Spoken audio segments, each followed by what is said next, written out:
జై పూలే, జై భీమ్.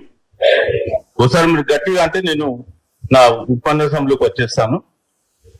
ఈనాటి విద్యా సదస్సుకు అధ్యక్షత వహిస్తున్నటువంటి మిత్రులు శంకర శ్రీనివాసరావు గారు, అదేవిధంగా వేదికపై ఆశీలైనటువంటి తెలుగు అకాడమీ చైర్మన్ కూరపాటి వెంకట నారాయణ గారు, అదేవిధంగా మాజీ ఉన్నత విద్యామండలి చైర్మన్ మిత్రులు లింబాద్రి గారు, మరి ధర్మ టీచర్స్ అసోసియేషన్ సృష్టికర్త, దీని వెనుక ఉన్నటువంటి మేధావి, మరి ప్రముఖ సోషల్ యాక్టివిస్టు, ధర్మ సమాజ్ పార్టీ అధ్యక్షులు మిత్రులు విశారదన్ గారికి, అది గట్టే చప్పట్లు పెట్టండి. మీకు ఏమైనా ఇబ్బంది ఉందా? ఇది చప్పట్లు పెట్టండి. అదేవిధంగా మన పాలమూరు యూనివర్సిటీ ప్రొఫెసర్ కుమారస్వామి గారు, మరి ఇతర మంది పెద్దలు ఉన్నారు, వారందరికీ కూడా నా యొక్క నమస్సుమాంజలు. అదేవిధంగా మీకు కూడా నమస్సుమాంజలు. ముఖ్యంగా నా గురించి ఇంట్రడక్షన్ ఇచ్చినప్పుడు కొద్దిగా ఆయన సరి అయినటువంటిగా కనెక్షన్ కలపలేకపోయిండు. వాస్తవానికి నాకు ఎడ్యుకేషన్ డిపార్ట్మెంట్ కు చాలా అవినాభావ సంబంధం ఉంది. I have lot of passion for education. నేను కూడా మొదటి జనరేషన్ లెర్నర్ను. మా ఇంట్లో నాకంటే ముందు చదువుకున్న వాళ్ళు లేరు, మా సిస్టర్స్ బ్రదర్స్ కూడా చదువుకోలేదు, నేను ఒక్కనే చదువుకున్నటువంటి వ్యక్తి, అది కూడా ప్రభుత్వ పాఠశాలలో చదువుకున్న వ్యక్తి. కాబట్టి ఎక్కడి నుంచో చదువుకొని వచ్చిందని చెప్పి మీరు నన్ను ఊహించుకోకూడదు. ప్రభుత్వ పాఠశాలలో చదువుకొని అంచెలంచెలుగా ఎదిగి ఒక ఐఏఎస్ ఆఫీసర్ గా పనిచేసి చాలా ఉన్నత పదవులు అధిష్ఠించి నేను రిటైర్ అయ్యాను. కానీ నాకు ఎడ్యుకేషన్ డిపార్ట్మెంట్ కు మొదటి నుంచి కూడా అవినాభావ సంబంధం. నేను చేసింది ఎంఏ ఎకనామిక్స్ అని చెప్పారు, కాదు, ఎంఏ ఎడ్యుకేషన్. 1981 లో ఎంఏ ఎడ్యుకేషన్ ఉస్మాన్ యూనివర్సిటీలో 81 to 83 మాది లాస్ట్ బ్యాచ్. తర్వాత నేను 2012లో అప్పుడు నేను జాయింట్ కలెక్టర్ మహబూబ్ నగర్ ఉన్న తర్వాత ఎడ్యుకేషన్ మీద ఉన్న ప్రేమతోటి ఖచ్చితంగా ఎడ్యుకేషన్ లో రావాలనే ఉద్దేశంతో secretary social welfare residential education సొసైటీగా జాయిన్ కావడం జరిగింది జనవరి. నేను ఒక 6 months చేసిన. ఆ టైంలో ఈ social welfare residential school education సెక్రటరీగా ప్రత్యేకమైనటువంటి ఎస్సీ, అక్కడ మనకు ఉండేది ఎక్కువ ఎస్సీ అభ్యర్థుల ఎస్సీ స్టూడెంట్స్ కాబట్టి ఆ స్టూడెంట్స్ కొరకు మేము సెంటర్స్ ఆఫ్ ఎక్సలెన్సీ తెరిచి ఆ సంవత్సరం 2012 జూన్ లో మేము వాళ్ళకన్నీ కూడా అంటే స్పెషల్ కోచింగ్ ఇప్పించిన తర్వాత రిజల్ట్స్ వచ్చిన తర్వాత 18 మంది స్టూడెంట్స్ మా దగ్గర నుంచి ఐఐటికి సెలెక్ట్ అయ్యింది. నా తర్వాతనే ఆ 6 months తర్వాత అప్పుడు ఆర్ఎస్ ప్రవీణ్ కుమార్ గారు అప్పుడే అమెరికా నుంచి ట్రైనింగ్ వచ్చి నేను ఈ సెక్రటరీ సోషల్ వెల్ఫేర్ చేస్తానని చెప్పేసి ప్రభుత్వానికి విన్నవించుకుంటే దాని వెనుకున్నది నేను చెప్పాను. But he became secretary social welfare residential education society. So అప్పటికే రెసిడెన్షియల్ ఎడ్యుకేషన్ సొసైటీ ఒక స్థాయిలో ఉన్నటువంటి సంస్థ. తర్వాత నన్ను అక్కడి నుంచి నేను వేరే పోస్ట్కి వెళ్ళిపోయాను. తర్వాత డిస్ట్రిక్ట్ కలెక్టర్ నల్గొండ 2014లో అయిపోయిన తర్వాత కేసీఆర్ గారు గవర్నమెంట్ లో నువ్వు ఎక్కడ పోతావు అంటే నేను స్కూల్ ఎడ్యుకేషన్ వస్తానని చెప్తే మళ్ళీ డైరెక్టర్ స్కూల్ ఎడ్యుకేషన్ ఇచ్చాడు. ఆ తర్వాత నేను మళ్ళీ ఒక 10 months అక్కడ ఉన్నానో లేదో మీకు చాలా మందికి తెలిసి ఉంటుంది. నేను డైరెక్టర్ స్కూల్ ఎడ్యుకేషన్ లో నేను వచ్చిన తర్వాతనే మీకు అక్కడ విద్యా వాలంటీర్స్ అని ఫస్ట్ టైం పెట్టిన తర్వాత మీ టీచర్స్ ప్రమోషన్స్ కూడా అదే టైంలో మేము ఇచ్చినాం 10 months లో. ఆయన నా కమిషనర్ హైదరాబాద్ మెట్రోపాలిటన్ డెవలప్మెంట్ అథారిటీగా పంపించడం జరిగింది. ఆ తర్వాత అక్కడ ఉన్నప్పుడే నాకు కాకతీయ యూనివర్సిటీ వైస్ ఛాన్సలర్ గా ఒక 16 నెలలు అవకాశం వచ్చింది ఇన్ఛార్జ్ గా. నెక్స్ట్ మళ్ళీ అది రెగ్యులర్ వీసీ ఆడ రాగానే శాతవాహనకు రెగ్యులర్ వీసీ లేకపోతే మళ్ళీ నన్ను శాతవాహనకు వేయడం జరిగింది. నేను రిటైర్మెంట్ వరకు కూడా ఆ పోస్ట్ లో నేను శాతవాహన యూనివర్సిటీ వైస్ ఛాన్సలర్ కూడా కంటిన్యూ అయినా. అది నా బ్యాక్గ్రౌండ్ అబౌట్ ఎడ్యుకేషన్ సిస్టమ్. ఇక పోతే ఎడ్యుకేషన్ సిస్టమ్ కు మనం ఏం కాంట్రిబ్యూట్ చేసినాం, అసలు ఇప్పుడున్న ఎడ్యుకేషన్ సిస్టమ్ ఏంది, మరి దీన్ని ఏం చేయాలి, ఎట్లా చేస్తే ప్రభుత్వ విద్యా రంగాన్ని మనం కాపాడుకుంటాం అనే విషయాల మీద నేను కొంత క్లుప్తంగా మాట్లాడతాను. వాస్తవానికి నేను లాస్ట్ లో మాట్లాడదాం అనుకున్నా కానీ నాకు వేరే ఒక ప్రోగ్రామ్ ఉంది. అక్కడ వెళ్ళి ఇక్కడ వస్తానంటే శ్రీనివాసరావు గారు మొదలు ఇక్కడ వచ్చి పోనిసారు అన్నాడు, అందుకే రావడం జరిగింది. అదర్వైజ్ అక్కడ పోయి ఇక్కడ వచ్చాను. సరే, ఇక్కడ మనం మాట్లాడుకుంటే అసలు ఎక్కడైనా సరే ఏ దేశమైనా సరే ఆ దేశ భవిష్యత్తు పాఠశాలలు నిర్మించబడుతుంది అని మనం చదువుకున్నాం. ఒక దేశాన్ని నాశనం చేయాలంటే ఆ దేశం పైన యుద్ధం చేయాల్సిన అవసరం లేదు. ఆ దేశం యొక్క విద్యా వ్యవస్థ నాశనం చేస్తే చాలని. ఇది వాస్తవం. ఎందుకంటే ఏ దేశంలో ఉదాహరణ తీసుకోవాల్సిన అవసరం లేదు మనకు. భారతదేశమే దానికి నిదర్శనం. విద్యా వ్యవస్థ కొందరి గుప్పిట్లోకి వెళ్ళిపోయి ఈ దేశం వేల సంవత్సరాలుగా బానిస బతుకులు బతకాల్సినటువంటి పరిస్థితి ఏర్పడ్డ దేశం భారతదేశం. మీరు ప్రాచీన కాలంలోకి వెళ్తే ఈ దేశంలో 16 పేరుగాంచిన విశ్వవిద్యాలయాలు ఉంది. క్రీస్తుపూర్వం 6వ శతాబ్దానికి పోతే నలంద విశ్వవిద్యాలయం, తక్షశిల విశ్వవిద్యాలయం, విక్రమశిల విశ్వవిద్యాలయం, ఉద్దండాపురి, వల్లభాయ్ యూనివర్సిటీ, నాగార్జున యూనివర్సిటీ, ఇట్లా పోతే చాలా పేర్లు చెప్తాం. సో ప్రపంచానికి గురుపీఠం అధిష్ఠించినటువంటి దేశం భారతదేశం. కానీ కాలక్రమేణా ఏమైంది? ఈ విద్య అనేది కొందరు సొత్తు అయిపోయింది. బ్రాహ్మణవాదం పెరిగి, మనువాదం పెరిగి, శూద్రులు పంచములు విద్యకు అర్హులు కారని చెప్పేసి వీళ్ళని విద్యకు దూరం చేసిన తరుణంలో ఈ దేశం నాశనం అయిపోయి విదేశీ శక్తులుగా లొంగిపోయి 1200 సంవత్సరాలు టర్కిష్ అంటే తుర్కులు పాలించాల్సిన పరిస్థితి 250 సంవత్సరాలు దాదాపు ఎందుకు వచ్చింది ఆ పరిస్థితి? విద్యా వ్యవస్థ ఇక్కడ నాశనం కావడంతో కొద్ది మంది చేతులు అయింది కాబట్టి ఈ దేశం మనం వేరే గురించి చెప్పాల్సిన అవసరం లేదు, వేరే దేశం ఉదాహరణ అవసరం లేదు. ఈ రోజు కూడా భారతదేశంలో 2 ప్రపంచాలు ఉన్నాయి. ఒకటి కాన్వెంట్ స్కూల్లో చదువుకుని ఇంగ్లీష్ ఎడ్యుకేషన్ చదువుకున్నటువంటి విద్యార్థులు తయారయ్యేటువంటి ఒక ప్రపంచం, ప్రభుత్వ పాఠశాలలో చదువుకుని మామూలు విద్యా విధానంలో వచ్చేటువంటి విద్యార్థులు ఇంకో ప్రపంచం. సో 2 ప్రపంచాలు ఈ దేశంలో ఇప్పటికి కూడా నడుస్తూ ఉంది. ఇంత ఈ డైకాటమస్ ఇండియాలో ఎడ్యుకేషన్ సిస్టమ్ ఏంటి, ఎట్లా ఉండాలి? ఇవాళ తెలంగాణ తెచ్చుకున్నాం కష్టపడి. తెలంగాణ తెచ్చుకున్న తర్వాత విద్యారంగానికి ఏ గతి పట్టించారు పాలకులు, ఆ విషయాలు కూడా మనం చర్చించుకోవాలి. ఇవాళ తెలంగాణలో విద్య అనేది ఒక హక్కు కాదు, అది పక్క దోపిడి. ఇదే ఆర్టికల్ విజయక్రాంతిలో 22 జూన్ రోజు ఒక ఆర్టికల్ రాశాను. ఎందుకంటే ఎవ్రీ మంగళవారం వస్తుంది ఆర్టికల్ కొట్టినారు. నినాగమను కూడా నిన్ననే అనుకుంటారు ఆర్టికల్ కూడా ఒకటి వచ్చింది. దాని ఏంటంటే మండల్ జయించింది. సో ప్రతి వారం రాస్తూ ఉంటా. అందులో విద్యా వ్యవస్థ మీద నేను రాయడం జరిగింది. తెలంగాణలో విద్య అనేది, మీరు విద్యారంగం మీద సదస్సు కాబట్టి చెప్తున్నా, తెలంగాణలో విద్య అనేది ఒక పక్క దూరం. Not less they 1 lakh crore వ్యాపారం జరుగుతుంది. విద్య 1,00,000 కోట్ల వ్యాపారం జరుగుతుంది. ఇది ఇక్కడ ఈ దేశంలో, ఈ రాష్ట్రంలో ఉన్నటువంటి దుస్థితి. మరి తెలంగాణ వస్తే KG to PG ఉచిత విద్య అన్నా. నేను ఇంకా లోపలికి పోదలుచుకోను, ఎందుకంటే నేను ఎడ్యుకేషన్ హిస్టరీ నాకు కూడా తెలుసు. 1948 కంటే ముందు ఎడ్యుకేషన్ సిస్టమ్ ఎట్లా ఉంది, 1835 లో లార్డ్ మెకాలే ఏం చెప్పిండు, ఇదంతా కూడా నేను కూడా చదువుకున్న విద్యార్థిని. సో మీకెంత ఎడ్యుకేషన్ సిలబస్ మీరు చదివిందో అంత సిలబస్ నేను కూడా చదివినా, కాబట్టి నేను దాంట్లో డెప్త్ లో పోదలుచుకోను. ఇవాళ తెలంగాణ రాష్ట్రం వచ్చిన తర్వాత ఎడ్యుకేషన్ సిస్టమ్ కి ఏం గతి పట్టించింది పాలకులు. KG to PG ఉచిత విద్య ఇస్తామని చెప్పిన పాలకులు తెలంగాణ విద్యారంగాన్ని ఎట్లా నాశనం చేసింది అనే విషయాన్ని కూడా మనం గుర్తుపెట్టుకోవాల్సిన అవసరం. ఇవాళ తెలంగాణ వచ్చినప్పుడు ప్రభుత్వ పాఠశాలలు ఎన్నున్నాయి, ఈ రోజు ఎన్నున్నాయి అనేది కూడా నేను లెక్క చెప్పగలను, అందులో రాశాను. సో ఆ స్టాటిస్టిక్స్ మీకు కావాలంటే చదివినిపిస్తా, లేదంటే I will just go by this thing. అయితే తెలంగాణ వచ్చినప్పుడు ప్రభుత్వ పాఠశాలలు ఈ రాష్ట్రంలో 42,000 ఉంటే సుమారు 65% పాఠశాలలు ప్రభుత్వ రంగంలో ఉంటే ఈ రోజు 60% అయింది. ఈ మధ్య కాలంలో మన గౌరవ ముఖ్యమంత్రి వారు ఏమంటున్నారు, 4,000 పాఠశాలను కుదిస్తారు. మీరు అందరు చదివి ఉంటారు స్టేట్మెంట్ కూడా, నేను కొత్తగా చెప్పాల్సిందే లేదు.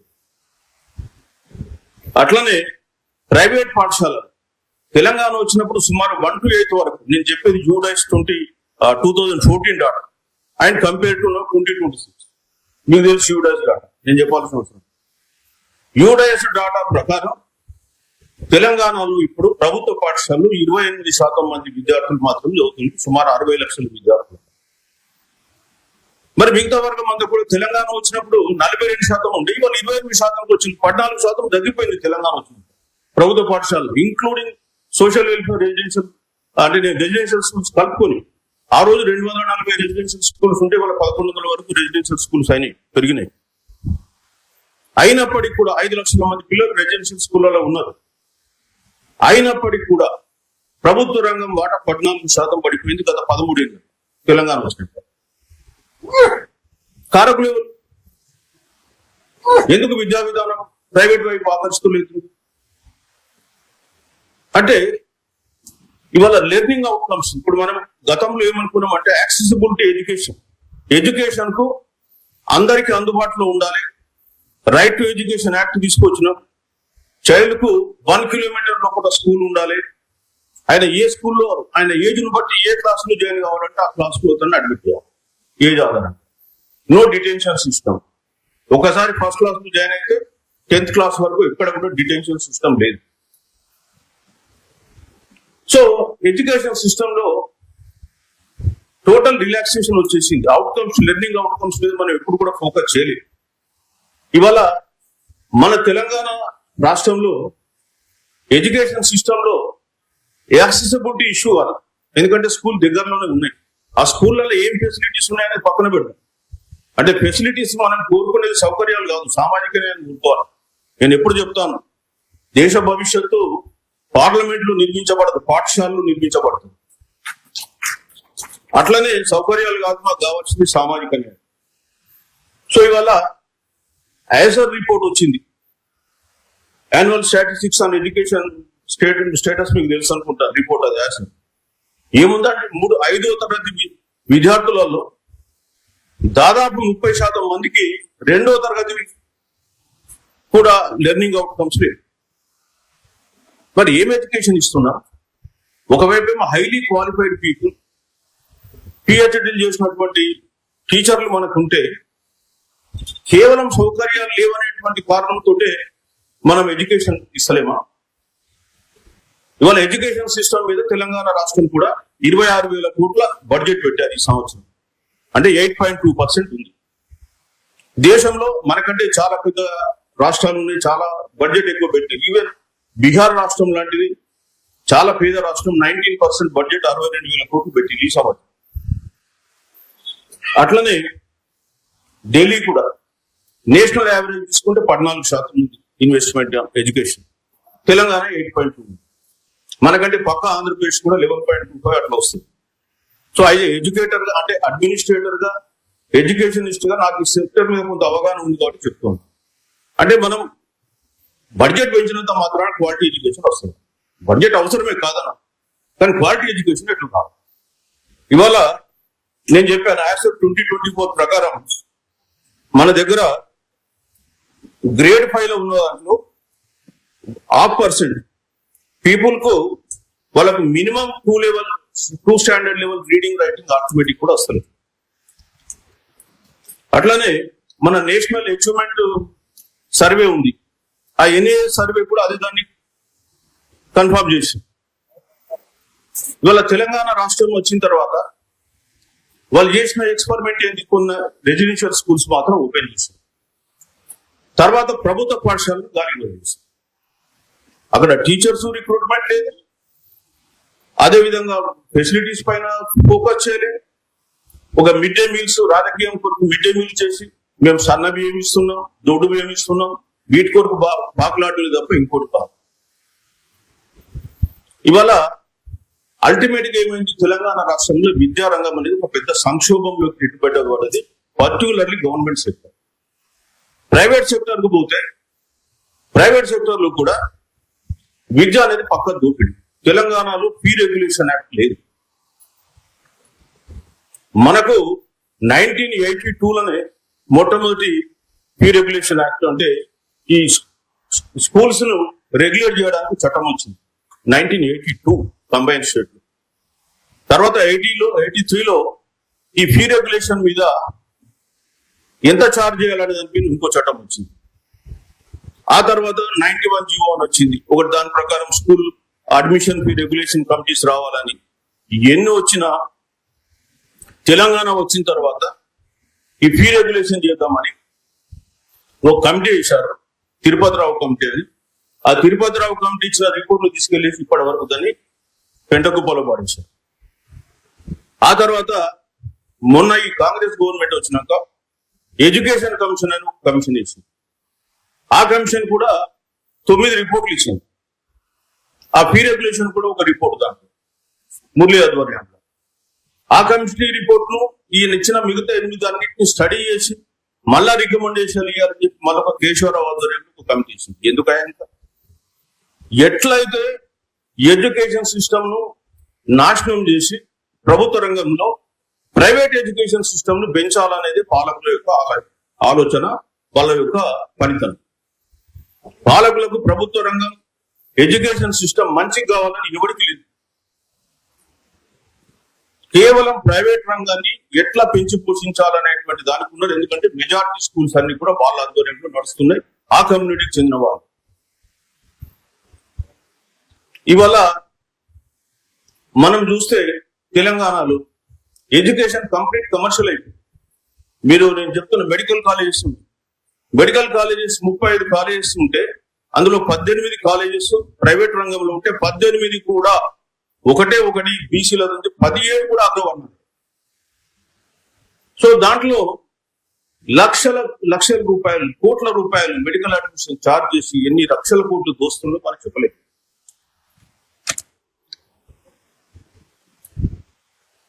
సో ఇవాళ ఎడ్యుకేషన్ సిస్టమ్ లో తెలంగాణలో ఈ ప్రైవేటైజేషన్ అనేది తెలంగాణ రాష్ట్రం వచ్చిన తర్వాత ఇంకా స్పీడప్ అయిపోయి తెలంగాణ విద్యా వ్యవస్థను టోటల్ గా కమర్షియలైజ్ చేసింది. దీంట్లో బీసీ, ఎస్సీ, ఎస్టీల బిడ్డల పరిస్థితి ఇంకా దయనీయంగా తయారు. ఇవాళ ఒకవైపేమో ప్రైవేట్ స్కూల్స్ ను కంట్రోల్ చేస్తూ ఫీ రెగ్యులేషన్ చట్టం ఈ రోజు చేయలేదు. ఈవెన్ ఎడ్యుకేషన్ కమిషన్ రికమెండ్ చేసిన వాళ్ళు ఇవ్వలేదు. మొన్ననే మీకు తమిళనాడులో చూశారు, విజయ్ గారు అధికారంలోకి రాగానే ఫీ రెగ్యులేషన్ యాక్ట్ ను బయటకు తీసి ప్రతి పాఠశాల బోర్డు మీద రాయించింది. ఇంటర్మీడియట్ వరకు చదువుకునే విద్యార్థికి 26,000 కంటే మించి ఫీజు వసూలు చేయడానికి వీల్లేదు. ఇక్కడ ఎల్కేజీలోనే 8 లక్షలు 10 లక్షలు ఛార్జ్ చేస్తారు. అక్కడ ఎవడబ్బ సొమ్మాయారండి, ఏం దోపిడీ? ఇది ఏమన్నా పరిపాలన లేకపోతే అది బందిపోట్ల స్వైర విహారం? ఎడ్యుకేషన్ సిస్టమ్ ఈ విధంగా ఉంటే మరి బీసీ, ఎస్సీ, ఎస్టీల పరిస్థితి ఏముంటుంది?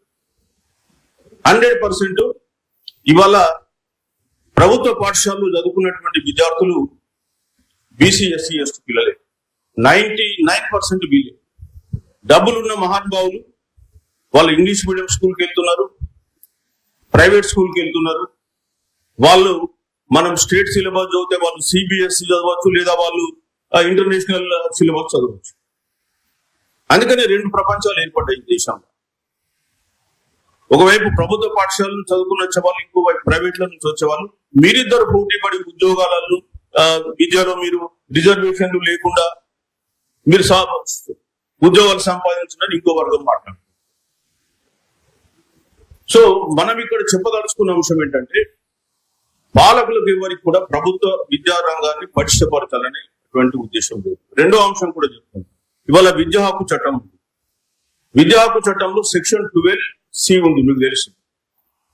ఈ సెక్షన్ 12C ప్రకారం ప్రతి ప్రైవేట్ పాఠశాలలో 25% సీట్లు, ప్రతి కార్పొరేట్ స్కూల్లో 25% సీట్లు ఫ్రీగా ఈ ఎస్సీ, ఎస్టీ, బీసీ, ఓసీలో ఉన్నటువంటి పేద పిల్లలకు ఇవ్వాలి.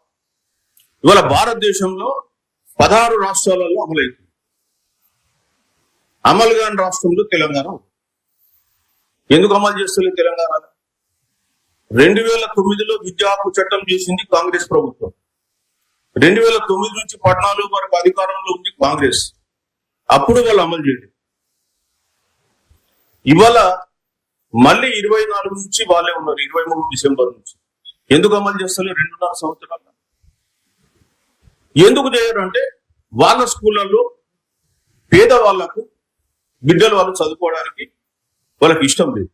ఇదంతా కూడా ఫ్యూడల్ మెంటాలిటీ, ఫ్యూడల్ థింకింగ్. 2014లో నేను కూడా కమిషనర్ ఆఫ్ స్కూల్ ఎడ్యుకేషన్, ఆ తర్వాత అప్పుడున్న ఎడ్యుకేషన్ మినిస్టర్ శ్రీహరి గారు కూడా ఈ ప్రొవిజన్ ఇంప్లిమెంట్ చేద్దామని అప్పుడున్న ముఖ్యమంత్రి ఫైల్ దగ్గర తీసుకెళ్తే ఏం జరిగిందో నేను చెప్పాను ఇక్కడ కానీ, బట్ ఇంప్లిమెంట్ కాలేదు. అప్పటి నుంచి ఇప్పటిదాకా కూడా కాలేదు. ప్రతిసారి కోర్టుకు, హైకోర్టుకు పోతారు, సుప్రీంకోర్టుకు పోతారు, మేము ఇంప్లిమెంట్ చేస్తామని అఫిడవిట్ ఇస్తారు, తర్వాత వదిలిస్తారు. అంటే మీరు అనుకోవచ్చు సార్ ప్రైవేట్ కార్పొరేట్ స్కూల్కి పోతే మా గవర్నమెంట్ స్కూల్లో తగ్గుతుంది. ఏం కాదు, ఇంకా చాలా 60 లక్షల పిల్లలు ఇక్కడ ఉన్నారు, మరి 1 to 10th వరకు. అందులో నేను కేవలం మీకు చెప్పింది 28% ప్రభుత్వ రంగంలో ఉన్నారు, మిగతా వాళ్ళంతా 72% ప్రైవేట్ కార్పొరేట్ స్కూళ్ళలో ఉన్నారు. ఇంకా 28% కూడా కరెక్ట్ కాదు, నాకు తెలుసు మీరు లెక్కలేక రాస్తారు, నాకు తెలియదు అనుకున్నారా? సో ఇప్పటికీ నేను ఎడ్యుకేషన్ ఫీల్డ్ నుంచి దూరం కాలే. ఎందుకంటే మా విలేజ్ లో ఒక స్కూల్ ఉంది. మా స్కూల్, నేను చదువుకున్న స్కూల్ 1 to 7 నేను చదువుకున్నప్పుడు. ఆ తర్వాత 8th, 9th, 10th పక్కన వేల్పూర్ స్కూల్ ఉంటుంది. మా లింబాద్రి సాబ్ కూడా వేల్పూర్ స్కూల్ ప్రోడక్ట్, మేము ఇద్దరం అదే స్కూల్ ప్రోడక్ట్స్. అయితే మధ్యలో మాకు వాళ్ళేమో హాస్టల్ ఉన్నారు అప్పుడు. నేనేమో మా ఊరు నుంచి వెల్పూర్ స్కూల్ కు డైలీ నడుచుకుంటూ పోయేవాడు. 8th, 9th, 10th అక్కడ చేసిన. మధ్యలో వాగుంటది, వాగుంటే మంచి సరదాగా ఈదుకుంటూ పోయిపోయింది, బాగు దాటుకుంటూ. సో దట్ వాజ్ అవర్, అంటే వీ ఎంజాయ్డ్ దట్ సర్కమస్టెన్స్. ఎప్పుడు కూడా ఎడ్యుకేషన్ భారంగా ఫీల్ కాదు. మా మూతలు కూడా ఎస్ఎస్సి చేయించాను నేను మధ్యలో వెంటబడి. ఎస్ఎస్సి చేయించినప్పుడు అంటే అప్గ్రేడ్ చేయించిన 7th నుంచి ఎస్ఎస్సికి అప్గ్రేడ్ చేసినప్పుడు 3 కండిషన్లు పెట్టిండాలి. 5 క్లాస్ రూమ్లు కావాలి గవర్నమెంట్, అదేవిధంగా 3 టీచర్లు కావాలి, ల్యాబొరేటరీ కావాలంటే అవన్నీ నేను ప్రొవైడ్ చేసిన. 5 రూమ్లు కట్టించినాం. సీఎం దగ్గర మాట్లాడి 5 రూమ్స్ శాంక్షన్ చేయించిన. 3 టీచర్లు ప్రైవేట్ కి ఇచ్చిన 3 మీదకి నుంచి. నేను సొంతంగా ఒక టీచర్ కు 3 సంవత్సరాలు జీతం ఇచ్చిన. ఆ తర్వాత లైబ్రరీ కూడా కట్టించినాం అక్కడ. మా లైబ్రరీ మొన్న మన డైరెక్టర్ నికోలస్ గారు కూడా చాలా గ్రేట్ లైబ్రరీ అని చెప్పి ఆయన ఒక SMS కూడా పంపించారు. అంటే ఒక కార్పొరేట్ స్కూల్ లాగా లైబ్రరీ తయారు చేశారు. ఇప్పుడు మధ్యలో ఏమైందంటే అది ఇంగ్లీష్ మీడియం లేకన్నా మొదలు మేము హై స్కూల్కి అప్గ్రేడ్ చేసినాం. తర్వాత ఇంగ్లీష్ మీడియం లేదని మళ్ళీ దాన్ని పిల్లలు ఎవరు రాకపోతే లాస్ట్ అది 28 మంది స్టూడెంట్స్ వచ్చేసి ఆ స్ట్రెంత్ పడిపోతే అది క్లోజ్ చేయమనేటువంటి పరిస్థితికి వస్తే మళ్ళీ ఇంటర్వ్యూ అయ్యి పేరెంట్స్ తో కూర్చొని దాన్ని ఇంగ్లీష్ మీడియం కన్వర్ట్ చేస్తే గత 8 సంవత్సరాలుగా నేను ఎవ్రీ ఇయర్ పోతుంటా స్కూల్ కు. ఎస్ఎస్సి ఎగ్జామ్స్ ముందు పోతా, ఎస్ఎస్సి ఎగ్జామ్ తర్వాత పిల్లలకు ప్రైజ్ ఇవ్వడానికి పోతా. నా తరఫున 25,000 ఇస్తుంటాను ఎవ్రీ ఇయర్. ఈ సంవత్సరం ఇయర్లింగ్ ఇవ్వాల్సింది. ఇవాళ మాది మండల్లో టాప్ స్కూల్. తర్వాత మా స్కూల్ నుంచి ఎవ్రీ ఇయర్ మనకు బాసర త్రిబుల్-ఐటీలు పిల్లలకు సీట్లు వస్తాయి. ఒక డెడికేషన్ తో పనిచేస్తే పక్క ఊర్ల నుంచి కూడా గవర్నమెంట్ స్కూల్స్ ఆడ ఉన్నప్పటికీ కూడా ఇక్కడికి వస్తారు పిల్లలు చదువుకోవడానికి. సో మరి నేను ఎందుకు చెప్తున్నానంటే ఇవాళ విదిన్ ద గవర్నమెంట్ సెక్టర్ లో కూడా మంచి excellent centre of excellence schools ఉన్నాయి. ఎందుకు ఆ స్కూల్స్ ఎక్సలెంట్ ఉన్నాయి, మిగతా స్కూల్లో ఎందుకు లేదు? ఇది ఒకటే కాదు, చాలా స్కూల్స్ ఉన్నాయి ఎక్సలెంట్. అంటే నేను కొన్ని ఇంట్రెస్ట్ తీసుకోవచ్చు, లేదా ఇంకో దగ్గర ఎందుకు వాళ్ళు ఇంట్రెస్ట్ తీసుకోవచ్చు. కానీ నేను మీకు చెప్పేది ఏంటంటే ఆ స్కూల్స్ ని కూడా స్టడీ చేయాలి. అసలు what made them to become an excellent? Is it because of somebody's intervention or community intervention or headmaster teachers intervention? ఇవాళ మీరు most important crucial input for entire education system. So teachers motivate అయిన దగ్గర, బాగా పనిచేసే దగ్గర ఇలాంటి సౌకర్యాలు లేకుండా అద్భుతమైన స్కూల్స్, మంచి అవుట్కమ్స్ వచ్చే స్కూల్స్ ఉన్నాయి, లేవని కాదు. అట్లనే 90% స్కూల్స్ మీద హోప్ కూడా పోయి పేరెంట్స్ ప్రైవేట్ స్కూల్ కు పంపిస్తున్నారు. వాళ్ళ భారతదేశంలో మొదటి నుంచి కూడా ఏంటంటే పాలకులు మన డిప్రైవ్డ్ సెక్షన్స్ ఆఫ్ ది కమ్యూనిటీతో వాళ్ళ పిల్లల్ని కూర్చోబెట్టడానికి ఇష్టపడరు. అందుకే వాళ్ళు ఏం చేసిండ్రు, స్వాతంత్రం వచ్చిన కొత్తలో వాళ్ళకి వేరే గత్యంతరం లేక వాళ్ళ పిల్లల్ని ప్రభుత్వ పాఠశాలకు పంపిండ్రు. తర్వాత కాలంలో ఎకానమీ ఎట్లెట్లా పెరుగుతూ వస్తే అట్లా ప్రైవేట్ స్కూల్స్ ఓపెన్ అయిపోయినాయి. అదేవిధంగా ఈ ప్రైవేట్ స్కూళ్లలో ఇంగ్లీష్ మీడియం తీసుకొచ్చేసి ఇంగ్లీష్ మీడియం మీద ఒక అద్భుతమైనటువంటి విద్యా విధానం చిత్రీకరించి ఏమి లేనటువంటి ఎస్సీ ఎస్టీ బీసీ పిల్లల్ని కూడా వాళ్ళు అప్పులు తెచ్చైనా సరే వాళ్ళ పిల్లల్ని ప్రైవేట్ స్కూల్లో చేర్పించాల్సినటువంటి పరిస్థితి క్రియేట్ చేశారు. అందుకే ఇవాళ 1,00,000 కోట్ల వ్యాపారం ఈ ఎడ్యుకేషన్ సిస్టమ్. ఆ ఎడ్యుకేషన్ కొరకు తల్లిదండ్రులు ఉన్న ఆస్తులు అమ్ముకోనైనా సరే పిల్లల్ని చదువు చెప్పించే పరిస్థితికి ఇవాళ తెలంగాణలో పరిస్థితి పాలకులు కల్పించారు. ఒకవైపు ఫీ రెగ్యులేషన్ లేదు, ఇంకోవైపు 12C ఇంప్లిమెంట్ చేయరు, ఇంకోవైపు పాఠశాలల్లో మీరు ఫెసిలిటీస్ క్రియేట్ పక్కన పెట్టి అక్కడ టీచర్స్ కూడా సరైనటువంటి టీచర్స్ కూడా మీరు ఇవ్వాలి. సో ఇచ్చే టీచర్స్ కూడా మరి వాళ్ళతో ఎట్లా పని తీసుకోవాలనేటువంటి విధానం కూడా మీ దగ్గర లేదు. అందుకనే ఎడ్యుకేషన్ సిస్టమ్ అనేది ఇవాళ తెలంగాణలో ఒక పెద్ద గందరగోళంలో క్రైసిస్ లో పడ్డటువంటి పరిస్థితి. ఇవాళ పాలకులకు ఎక్కడ లేని ఇంట్రెస్ట్ బిల్డింగ్లు కట్టాలని 200 కోట్లతో యంగ్ ఇండియా స్కూల్ కడుతుంది. ఏమవసరం, ఎవరు చదువుతారా 200 కోట్ల యంగ్ ఇండియా స్కూల్స్ లో? మీ పిల్లల్ని చదివిస్తారా? పాలకుల పిల్లలు నాకు చెప్పండి మొదలు. ఎంతమంది పంపిస్తారు? ఏ ఎమ్మెల్యే కొడుకో, ఏ ఎమ్మెల్సీ కొడుకో, ఏ ఐఏఎస్ ఆఫీసర్ కొడుకో, ఇంకెవడో పోయి అలా చదువుతారా? ఎవడు కొడుకు కడుతున్నావు? మళ్ళీ అందులో చెప్పేదా ఎవరు? ఆ చెప్పేటువంటి వాళ్ళకు ఉన్నటువంటి కెపాసిటీ ఏంది, వాళ్ళకు ఇచ్చిన ట్రైనింగ్ ఏంటి? సో ఇవన్నీ కూడా 1,00,000 ప్రశ్నలు ఉన్నాయి.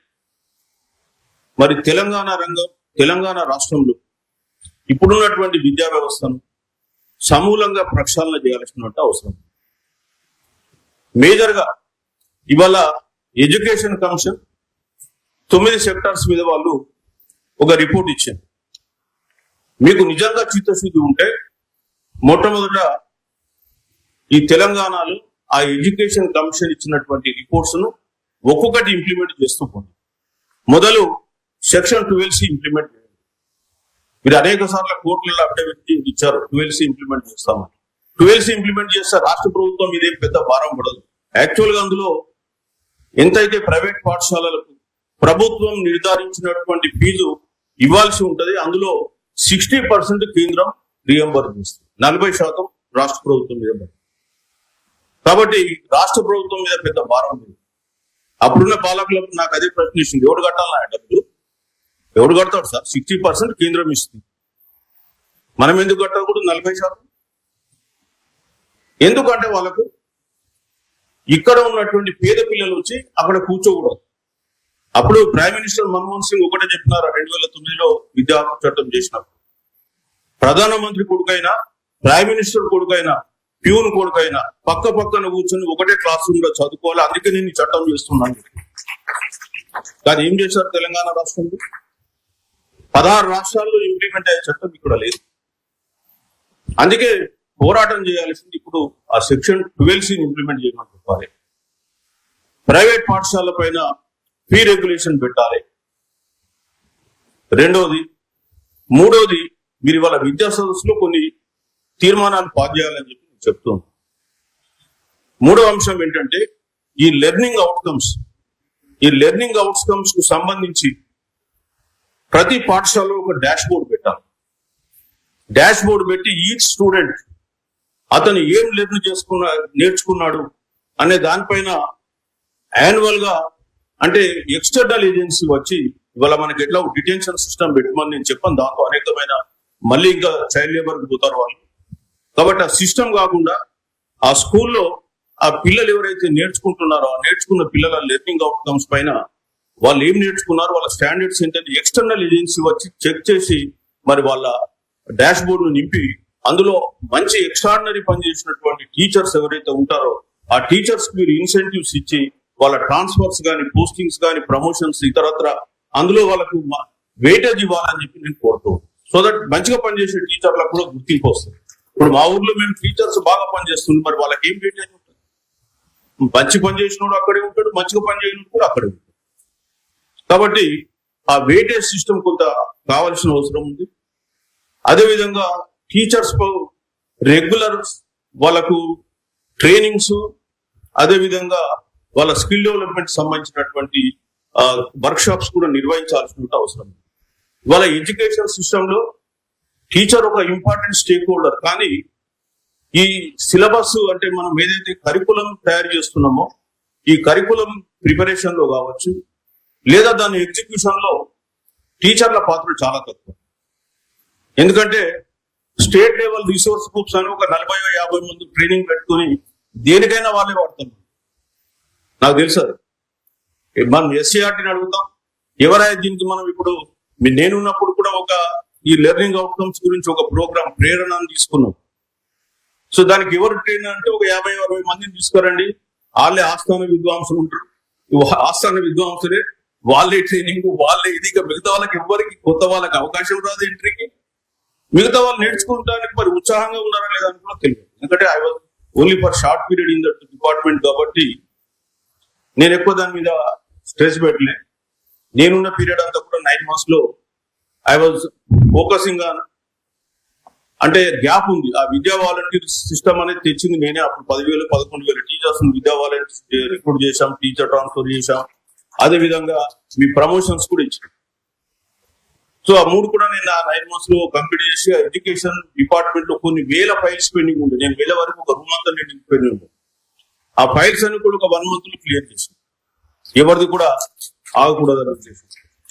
సో ఎడ్యుకేషన్ సిస్టమ్ లో ఒకవైపు స్టేక్ హోల్డర్స్ ఎవరైతే ఉన్నారో మీ అభిప్రాయాలకు విలువనిచ్చి మీ అభిప్రాయాల ఆధారంగా ఆ శిక్షణ కార్యక్రమాలు రూపొందించడం కానీ, అదేవిధంగా కరికులం రూపొందిస్తే మనకు 100% మీ భాగస్వామ్యం ఉంటుంది. లేకపోతే మీ భాగస్వామ్యం లేకుండా ఎవరో తయారు చేసి మీరు పంపిస్తే మీరు ఏంటంటే అయిష్టంగా ఆ ప్రోగ్రామ్ నిర్వహించడానికి మీరు ముందుకు వస్తారు. సో మేము చెప్పేది ఏంటంటే నిజంగా తెలంగాణలో ఎడ్యుకేషన్ సిస్టాన్ని మీరు ఇంప్రూవ్ చేయాలని పాలకులు అనుకుంటే ఒకవైపు ఎడ్యుకేషన్ సిస్టమ్ పైన ఇన్వెస్ట్మెంట్ పెంచండి, రెండో వైపు టీచర్స్ అందరికి కూడా మంచి శిక్షణ ఇప్పియండి. మీరేదో young India schools, skill development colleges, skill development universities పెడతామంటున్నారు, పెట్టండి, కాదనేది ఏం లేదు. ఎందుకంటే ఈ నేటి ప్రపంచంలో ఇవాళ ప్రపంచం కుగ్రామం అయిపోయినటువంటి నేపథ్యంలో మనకు కావలసిన స్కిల్స్ డిఫరెంట్ స్కిల్స్ ఉన్నాయి. సో మనం ఒక ఎస్ఎస్సి దాటా వరకే ఒక విద్యార్థికి ఏం ఊహిస్తాం, ప్రపంచం ఏం ఊహిస్తుంది? We want 4 C's. 4 C's అంటే ఏంటి? ఫస్ట్ మనకు కమ్యూనికేషన్ స్కిల్స్ కావచ్చు, క్రియేటివ్ స్కిల్స్ కావచ్చు, కొలాబరేటివ్ స్కిల్స్ కావచ్చు, లేదా ఇంకా వేరే స్కిల్స్ ఉండొచ్చు. సో ఈ స్కిల్స్ ను మనం ఎట్లా డెవలప్ చేయాలి? సాఫ్ట్ స్కిల్స్ ఉన్నాయి, అదేవిధంగా టెక్నికల్ స్కిల్స్ ఉన్నాయి. ఈ స్కిల్స్ మనం ఎట్లా డెవలప్ చేయాలి అనేటువంటి విధానం కావాలి. నేను సౌత్ కొరియా పోయాను. సౌత్ కొరియాలో I visited schools also. So మా ట్రైనింగ్ లో ఐఏఎస్ ట్రైనింగ్ లో వెంటూ south Korea. South Korea is small country, మన సంయుక్త ఆంధ్రప్రదేశ్ అంతా కూడా ఉండదు. ఇవాళ ప్రపంచంలో ప్రతి ప్రోడక్ట్ మనం వాడేది అక్కడి నుంచి వస్తుంది, శాంసంగ్ అక్కడి నుంచే వస్తుంది. మీకు తెలుసు మన కార్లలో కూడా హుండై కానీ, దేవు కానీ, తర్వాత ఇతరత్ర కార్లు కూడా చాలా కార్ల కంపెనీలు అడగదు. భారతదేశంలో నౌకకు మన నేవీకి కావాల్సినటువంటి ఏదైతే సబ్మెరైన్స్ కానీ ఇవన్నీ కూడా 90% కొరియా నుంచి వస్తాయి. ఆ స్కూల్లో ఏం చెప్తారు, ఎట్లా చెప్తారు అనే ఉద్దేశంతో సౌత్ కొరియాలో స్కూల్ కూడా పోయి చూస్తే వాళ్ళ 8th class పిల్లలు they will give option to select. వాళ్ళకి అప్పుడే టెక్నికల్ స్కిల్ కు 8th class నుంచి వెళ్ళిపోతారు. 8th class లో ఒక పిల్లగాడు ఆటోమొబైల్ ఇంజనీరింగ్ ఆప్ట్ చేసుకుంటే by the time 12th standard, ఆ 12th standard నుంచి బయటకు వచ్చే వరకు అతనికి ప్రపంచంలో పేరుగాంచిన కార్ కంపెనీలన్నీ అతన్ని రిక్రూట్ చేసుకోవడానికి రెడీగా కూర్చుంటారు. ఇవాళ ఆటోమొబైల్ ఇండస్ట్రీలో కొరియా, సౌత్ కొరియా నంబర్ 1 అంటే కారణం ఏంటంటే టెక్నికల్ స్కిల్స్. అక్కడ ఏం న్యాచురల్ రిసోర్సెస్ లేవు, ఒక్క ఐరన్ ఓర్ కూడా దొరకదు. భారతదేశం నుంచి ఐరన్ ఓర్ ఇంపోర్ట్ చేసుకుని వాడు ఫినిష్డ్ గూడ్స్ మనకు పంపిస్తారు. ఇది మన దేశం యొక్క దుస్థితి. సో దీనికి కారణం ఎవరంటే పాలకులు. పాలకులు ఎవరు అంటే ఆధిపత్య కులాలు. సో అల్టిమేట్ గా ఈ వ్యవస్థ మారాలంటే రాజ్యాధికారం అనేది మన బహుజనుల చేతిలోకి రావాలి. అది లేకుండా మనం ఎడ్యుకేషన్ సిస్టమ్ మనం ట్రాన్స్ఫార్మ్ చేయలేము. ఇవాళ కొత్త న్యూ ఎడ్యుకేషన్ పాలసీ 2020 వచ్చినా, ఇంకా ఏ పాలసీ వచ్చినా ఏ పాలకుడు ఎడ్యుకేషన్ సిస్టమ్ పైన ఇన్వెస్ట్ చేయడు. అది కాదు. ఇవాళ కేంద్రంలో ఎంత పెట్టారండి? నా 54 లక్షల కోట్ల బడ్జెట్ కేంద్రంలో ఈ సంవత్సరం 53.40 లక్షల కోట్ల బడ్జెట్ 26-27. మీరు కావాలంటే చెక్ చేసుకోండి. దాంట్లో ఎడ్యుకేషన్ మీద ఎంత పెట్టిండు? 1,20,000 కోట్లు, 30,000 కోట్లు పెట్టిండు. కానీ 1,00,000 కోట్లు బుల్లెట్ ట్రైన్లో పెట్టిండు. ఎవడి కొరకు బుల్లెట్ ట్రైన్ పెట్టండి? ఓ ఎడ్యుకేషన్ సెక్టర్ మీద ఎందుకు పెట్టావు?